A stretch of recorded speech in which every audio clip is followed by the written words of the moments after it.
You're listening to Qwerpline here on QWRP-FM.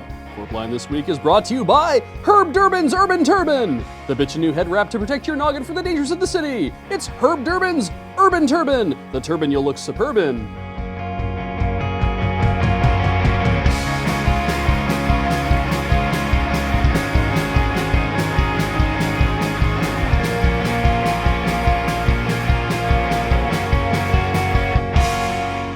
Good morning, Nsburg. It's Big G Money here with A-Train. How's it going, Alex? Oh, my spoon's too big. I think there's a smaller one in the break room. Really? I don't know. You can check it out after the show, which I'm glad everyone is listening to and hoping that you're having a great day out there in beautiful Nsburg. Half a dozen of another. I'm gonna need an explanation for that one. It's pretty simple. It's another example of fine Nsburg Tourism Board clerical errors where someone put a return on the spreadsheet instead of a comma.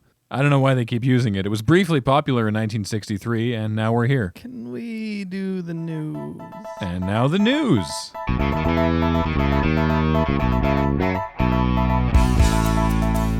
The Nsburg Society for Creative Anachronism has now moved on to the 1950s, and SCA president, now operating under the moniker Johnny Rocco, will be leading a bottle fight on the wrong side of the tracks. Which side is that? Whichever side Johnny Rocco is on.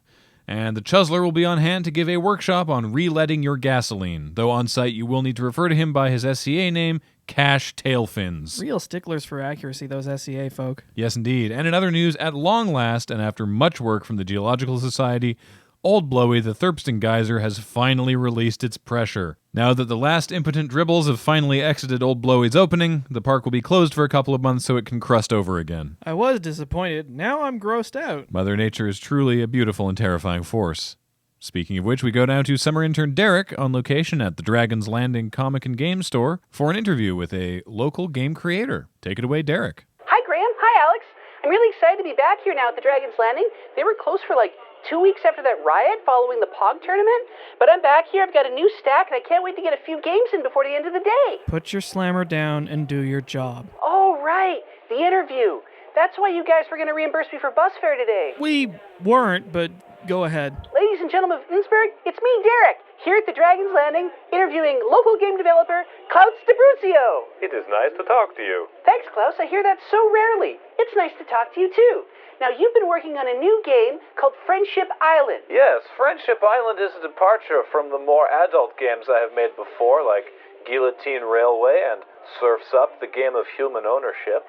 I felt like it was time to move away from the mature themes and make something for the children. And what an amazing game it is, too. You have all these little intricate wooden pieces, and a really thick rule book, and I'm sure that'll be really interesting to read.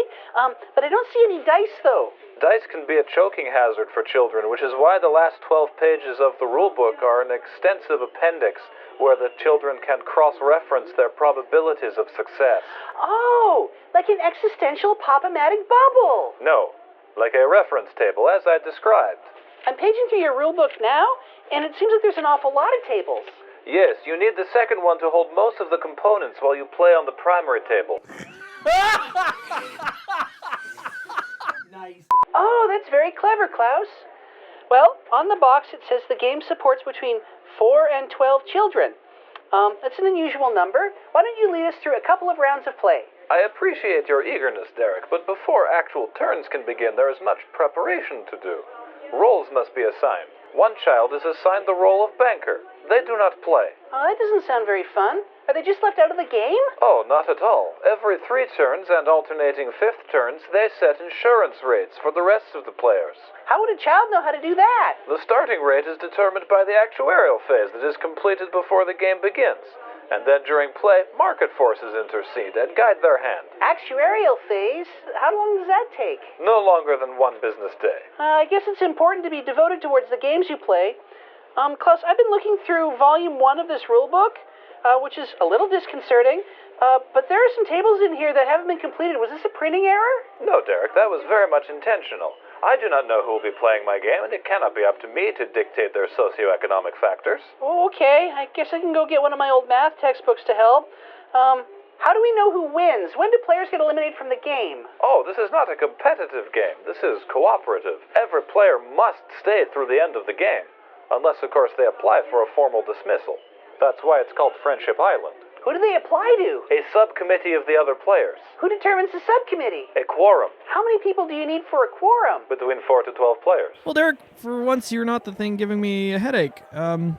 How about you have him move the pieces around for a little bit? It'll make things more interesting. I suppose for the benefit of the radio, we could forego the proper setup and simulate a typical turn. Okay, well then I call the blue piece. You do not call pieces. They are disseminated by committee. Also, that piece is cerulean. Well, according to the third index table indicated for cerulean, on this turn I land at the Swiss Horology Institute. Ooh, what happens? Economic pressure dictates that you are undergoing a career change that will last for the rest of your life. But I love working at the radio station. Life is a series of disappointments, my young friend. I'm 19. While your profession is now locked, you randomly choose your outcome from this deck of cards. Cancer? Wow, life is a series of disappointments. Keep reading the card. It is chronic myelogenous leukemia, and it was caught early. It is manageable. Well, then what happens to me? Nothing, but the other players take an annualized 4.5% earnings penalty. Why? It's Friendship Island. Okay, thanks, Klaus. Graham and Alex, according to this table, I'm going to be here for the next earnings quarter while I determine when I'm going to take my next term. Back to you in the studio. Thank you, Derek, and thank you, Klaus, for making me question a lot of things. And who better to help me get out of this tedium than Edith Slump, who is in Studio B talking to... Hello. You have a collect call from. Hello, Graham! Will you accept the charges? What? What? Gus, are you serious right now? Gus! Well, you have the phone. You gotta push it. Well, accept it then. Okay. Hi, Richter. How are things in Dubai? Talk fast. Well, Alex, from where I sit, traffic is moving smoothly down the E11 towards the Dubai World Trade Center. However, if you are coming up via the E66, you may encounter a 3-car pileup involving 2 Lamborghinis and a Maserati. Holy crap, 2 Lamborghinis? What are the odds? Graham, this is Dubai. The odds are much higher than you'd think. Why, yesterday I just saw a 2 Veyron T-bone off the E44. Richter, why are you only doing your job halfway around the world? I only get 40 hours of vacation time a year, Alex. And unlike some people, I take pride in my work. Traffic is a global menace. And now, so are you, Richter. In all honesty, though, I look forward to coming back to Great Nsburg. Unfortunately, because of the height of the architecture here, the levels of oxygen are much lower than what I am used to back home. Richter, that's not how that works. Or is it, Graham? Which one of us is flying the highest at this moment? I'm prepared to concede this one to you. Actually, also, where did you get a helicopter? Dubai is a land of opportunity, Graham, and I seized the opportunity to take a helicopter from the Burj Khalifa's helipad. Oh, look at that. We're out of minutes on our long-distance card. We'll just have to let you go. Inshallah, Graham. Yes? No? Sure. Sure. Sure. Well, now it's time for the arts. Our own Edith Slump is over in Studio B to interview Nsburg's new Poet Laureate. Thank you, Graham. Edith Slump here, QWRP arts reporter, with a very exciting interview that I'm sure our listeners have been waiting on tenterhooks for. I have the new Nsburg Poet Laureate, Torrin Smythe Wimplesmythe, here to read some of his new poetry. Welcome, Torrin. Thank you, Edith. It's a pleasure to be on here and to have my work heard by all the city. Before you start reading your poetry, could you tell us a little bit about the position of Nsburg's Poet Laureate? Oh, it's a very solemn position to be the Poet Laureate. I'm honored, actually.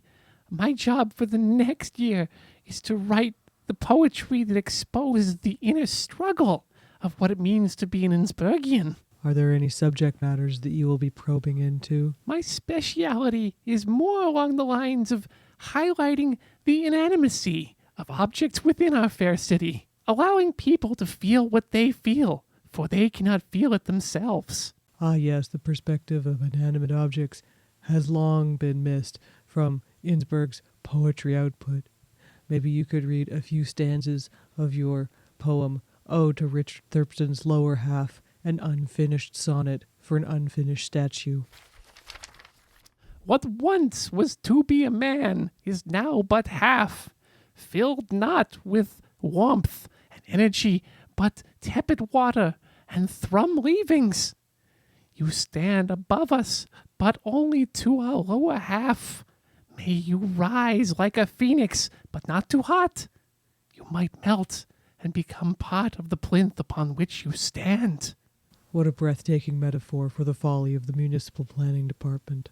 If only you could see it the way I do, on a page. It's typographical. It looks like a pair of pants. I would expect nothing less from Nsburg's poet laureate. Moving on, one of my favorite poems that you've written is an older piece. It's an ode to the raccoons of Nsburg. Would you mind gracing our listeners with a few stanzas? Yes, I call this one King Raccoon. Through the dark streets you strut, lording over us with your big body, so striped, so fuzzy, yet so wet as you've emerged from the pools of our desires, signifying the rite of spring. And then, as you draw last your breath on this earth, you perish into a box to become what knows you may be for the next generation. Recycling. I love the use of raccoon as a metaphor for sexual desire in that poem, not only because we are frequently overrun with raccoon babies in the spring, but because it's a truly human emotion that can only be properly captured through an animal's eyes. While I appreciate that everyone is free to interpret poetry in their own way, my poems are quite literal. My apologies. I had you mistaken for a much more sensual creature. Is there something between us I'm not quite getting here? I was just talking about poetry, but there could be. Craig and I are on a break right now. Well, let me read for you then something from my more amorous works. My love for you is like a truck, shiny and red, speeding down the highway towards what knows may come. Oh no, it is a house. You cannot go through the house, truck. And yet you do. Speeding, crashing, causing untold damage. The insurance will be massive, but the owner strangely passive as you pass through his home and go beyond to where the road no longer touches. Berserker. Torin, since I have already misinterpreted your poems once, I would hate to do it again over the air. Perhaps you could guide me through the meaning of that last one. Was it a metaphor for the emotional release of a truly intimate connection between two lovers? Or was it just about boning? It's actually about a man I saw who drove a truck through a house in the middle of a road outside of town. Oh, was it the Spite House? That's the one. But regardless, whatever may be passing between us will have to wait, for the position of Poet Laureate is one that is a solemn duty to this city. I could not take my attention nor my emotions off of my poetry for but 1 minute. Well, I realize that the 1-year term and the $200 bursary provided to Nsburg's Poet Laureate do mean that a certain amount of care and attention needs to be paid. I will remind you that I'm not some sort of day-old bakery confection that you can just put back on a shelf and assume no one will want it. Edith Slump is a fresh croissant, a sensual being, desired by many. Blink, and it will be gone. Edith, your dry, crusty exterior belies your buttery warmth within. Wait for me. Oh, Torin. Graham, could I put through a call to the taco shack? I need to talk to Craig immediately. So, first, you can use the payphone in the lobby. Second, the window between studios is completely fogged up. Knock it off. What can I say? I'm a passionate patron of the arts, and spring is in the air. I'm only human, Graham. Well, something's in the air, and I'm glad the windows are keeping it out of our studio. I'm very sorry. That may just be my nasal spray. It's prescription.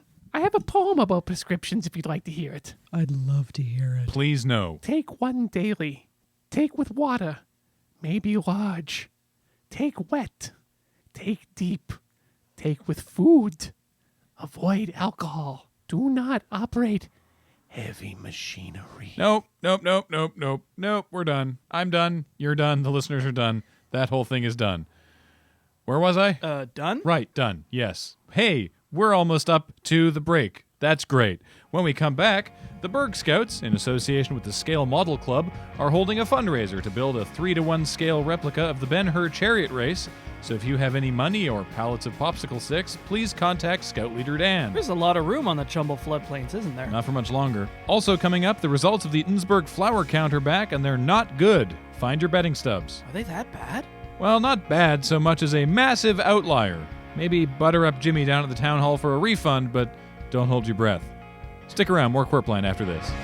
You're listening to Qwerpline here on QWRP-FM. Thanks again to our sponsor, Herb Durbin's Urban Turban, the bitchin' new head wrap to protect your noggin from dangers of the city. Herb Durbin's Urban Turban. I only have so much time to get my blurb in.